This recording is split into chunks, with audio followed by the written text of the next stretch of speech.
বাচ্চা আমার দিনের পর দিন কষ্ট করি আমি, এদের রাত জেগে ঘুম পাড়াই আমি, এদের ঘুইরা ঘুইরা ভাত খাওয়াই আমি। বাচ্চাদের কিছু হইলে সব থেকে আমার বেশি চিন্তা। অথচ কিছু মানুষ আছে বাচ্চাদের কিছু হইলে আমাকে এই কথা শোনায়। ওই যে কথায় আছে, মায়ের থেকে মাসির দরদ বেশি। তো হ্যালো প্রিয়ান, আসসালামু আলাইকুম, কেমন আছেন সবাই? আশা করি অনেক বেশি ভালো আছেন। এই তো সকালবেলা থেকে ভিডিওটা শুরু করে দিয়েছি, আর এই ভিডিওটা খুব সকাল থেকে শুরু করেছি। আসলে হয়েছে কি, আমার বাচ্চাটা অসুস্থ, ওকে নিয়ে হসপিটালে যাব, তাই আর কি খুব ভোরবেলা উঠে রান্নাবাড়া করছে। আর এই ভিডিওটা গতকালকের।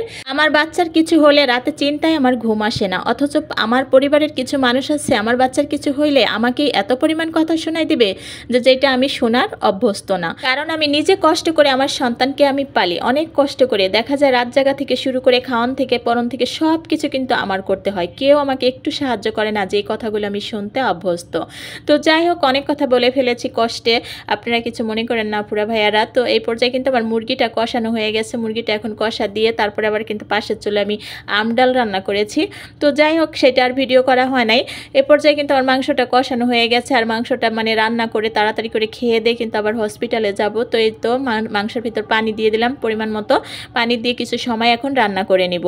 মাংস তরকারিটা কিন্তু মাশাআল্লাহ তাড়াহুড়া করে রান্না করলে কি হয়েছে, অনেক ভালো লাগছিল খেতে। কিন্তু এই তো এই পর্যায়ে কিন্তু আমার তরকারিটা প্রায় হয়ে গেছে। এখন এর ভিতরে একটু গরম মশলা গুঁড়ো দিয়ে আর একটু সময় রান্না করে, মানে ঝোলটা গাঢ় হয়ে আসা পর্যন্ত রান্না করে তারপরে নামিয়ে নিব। অনেক তাড়াহুড়ো করে রান্না করেছি আজকে, মানে রান্না করে খেয়ে দিয়ে তারপরে আবার হসপিটালে বের হবে এই জন্য। তো যাই হোক, এই তো খাওয়া দাওয়া করে এই যে চলে আসছি মানে হসপিটালের দিকে।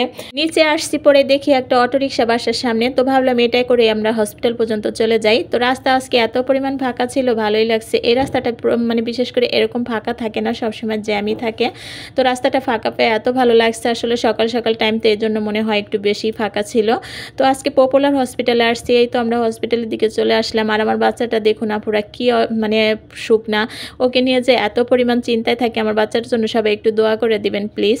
আমার বাচ্চাটার মানে একটু মানে গ্রোথ বাড়তেছে না, ওয়েট বাড়তেছে না, কোনো কিছু বাড়তেছে না। ওকে নিয়ে যে কি চিন্তার মধ্যে আছি, কত ডাক্তার যে দেখাইলাম, কোনোই কাজ হয় না। কোনো ডাক্তার কোনো অসুস্থ মানে অসুখী খুঁজে পায় না, এজন্য খুব চিন্তার মধ্যে আছে ওকে নিয়ে। তো যাই হোক, এই যে হসপিটাল থেকে ডাক্তার দেখিয়ে আবার এই যে বাসার দিকে চলে আসলাম। বাসায় এসে এত পরিমাণে গরম লাগতেছিল যে ঠান্ডা ঠান্ডা কিছু খাইতে ইচ্ছে করছিল। তো রাতের বেলা একটা পুডিং বসাইছিলাম, সেইটাই মানে ফ্রিজে ছিল। তো ভাবলাম যে ঠান্ডা ঠান্ডা এখন একটু খেয়ে নেই। তো পুডিংটা মাশাআল্লাহ অনেক সুন্দর হয়েছিল, খেতেও অনেক মজার হয়েছিল। আর আমার বাচ্চারা পুডিং খেতে অনেক পছন্দ করে, তাই আর কি প্রায় আমার এই পুডিংটা বানাইতে হয়।